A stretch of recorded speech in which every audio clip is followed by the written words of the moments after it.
When Jim Steinman first heard Meatloaf sing one of his songs, he knew that the voice was right. It was the body that was all wrong. Meatloaf was too fat to be a rock and roll star, at least according to the 70s. You gotta remember that back then people were pretty savage about being overweight. But Meat didn't let that stop him. He followed Steinman around and continued to want to work with him. Finally, the voice was just too good, and Steinman decided to write a grand opus for Meat, the ultimate motorcycle crash song, and to go with it, the ultimate rock album. Thus, Bat Outta Hell was written. Steinman dressed Meatloaf in a tuxedo and had him theatrically perform the songs while Jim banged away at the piano. It was filled with all the grandiose spectacle of rock and roll mixed with a Wagner-like epic sweep that was completely different than anything anyone had ever heard. Convinced they had a masterpiece, Meat and Jim set up dates to meet with all the major record labels. This album was so good that they knew they would just be signed right away. They weren't. The first record company that heard Jim and Meat perform Bat Outta Hell simply said, "We don't get it, and what's with the fat guy?" And so did the next record company, and the next, and the next. It was turning into doom and gloom for Steinman and Meat. Then they met Todd Rundgren, who really understood the album and liked it. Rundgren said he would produce it, which was great, but they had forgotten to mention to Rundgren that there actually wasn't a record deal in place for the album. They recorded it anyway, and Jim and Meat hit the streets once again to sell the finished product. Once they heard the majesty and greatness of this album, they just couldn't refuse to release it. Could they? They refused to release it. Once again, they said, "What's with these weird Broadway-style songs? Oh yeah, and what's with the fat guy?" They were ready to give up when Steve Popovich's Cleveland International Records finally agreed to release Bat Outta Hell in October of 1977. A whirlwind of craziness ensued. Meatloaf became a star. People loved his onstage antics and passion. There was no better showman in the world, and he gave hope to the average American male, who by the late 70s was starting to grow a little bit of a gut from all the new fast food places popping up. Meatloaf gave the fat man hope. If this guy could rock out, then anyone could. And rock out he did. Meatloaf toured the world for Bat Outta Hell, and Steinman rocked out right there with him, delivering every performance with all the passion he could muster. They changed the music scene. They changed the world. But then Meat lost his voice at the beginning of recording Bat 2. This setback caused Jim Steinman to record the album himself to very little success. It seemed only when Meat sang Jim's songs did they really resonate with people. Soon Meat got his voice back and he recorded his new album, Dead Ringer. But this time there was less input from Steinman and the whole project failed to really bring much success. The two separated and went their own ways. Meat recorded new albums, but every one of them failed. It seemed that without Jim's songs, he was dead in the water. They needed each other, but the now incredibly successful Bat 1 and all the money that had been made from the album brought out all the lawyers, and there were things said between Jim and Meat that created a rift. A rift that lasted almost 10 years and almost destroyed both men. Jim did write songs and sell them to other people, and he had some big hits with them as well. Total Eclipse of the Heart, Making Love Out of Nothing at All, and I Need a Hero, just to name a few. Jim was a genius writer, and truly there's not enough time here to explain the genius of Steinman. Go listen to the Bat albums and you'll see what I mean. But Jim could never sing his own material with any success, and he had found no artist he could really make an epic album with but Meatloaf. So Jim went looking for Meatloaf. He found him broke, playing small shows for 500 people, nightclubs and colleges. Meatloaf was finished as far as the industry was concerned. Too many failed albums, and still too fat. But that was all about to change. Jim was finally ready to reconcile with Meat and record the real Bat Outta Hell 2.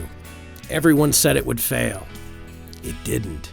It was a bigger hit than the first Bat, and it began a lifelong touring schedule for Meat that would leave him a very rich and successful man. Jim as well was catapulted into the limelight and continued to write hit songs, including Celine Dion's huge hit, It's All Coming Back to Me Now. But then, on April 19th, 2021, tragedy struck. Jim Steinman, the brilliant composer, the witty, sarcastic, bombastic, Wagnerian writer of epic rock songs, passed from this world and into the next. The world was heartbroken.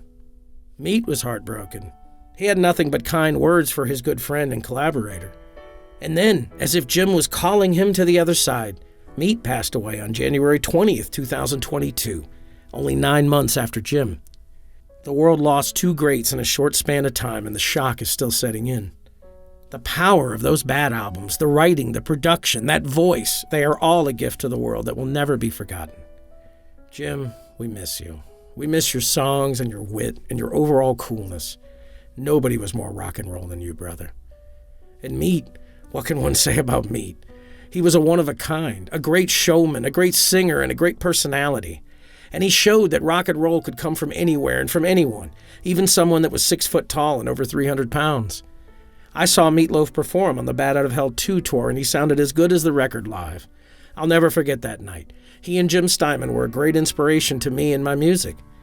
Today, I'll be singing a classic from the first Bat album, 2 Out of 3 Ain't Bad.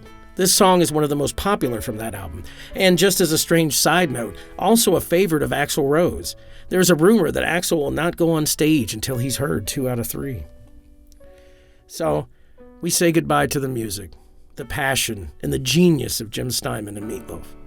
We love you both, and we can't wait to hear the music you create on the other side.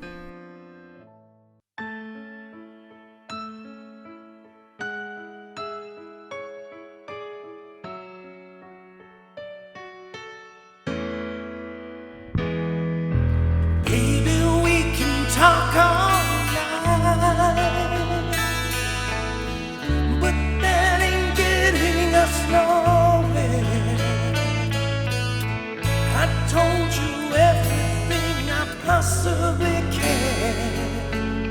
There's nothing left inside of you, and maybe you can cry all night.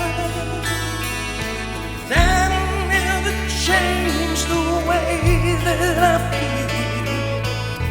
The snow is really piling up outside. I wish you wouldn't make me leave. I poured it on and I poured it out. I tried to show you just how much I care. I'm tired and I'm too hoarse to shout, but you've been cold to me so long. I'm crying icicles instead of tears, and all I can do is keep on telling you I want you and I need you, but there ain't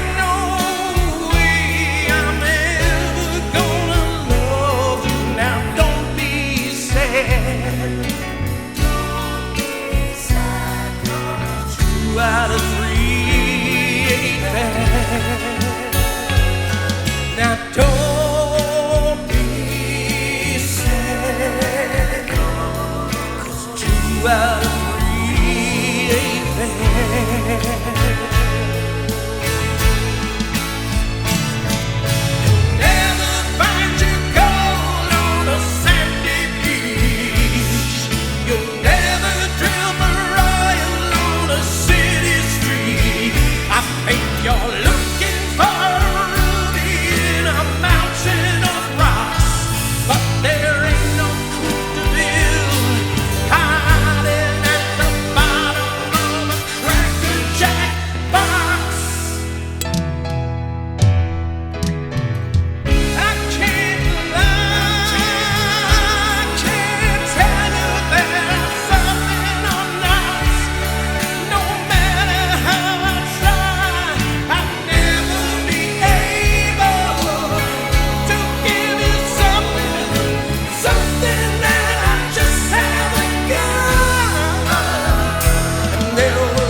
She kissed me and got out of our bed, and though I pleaded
out of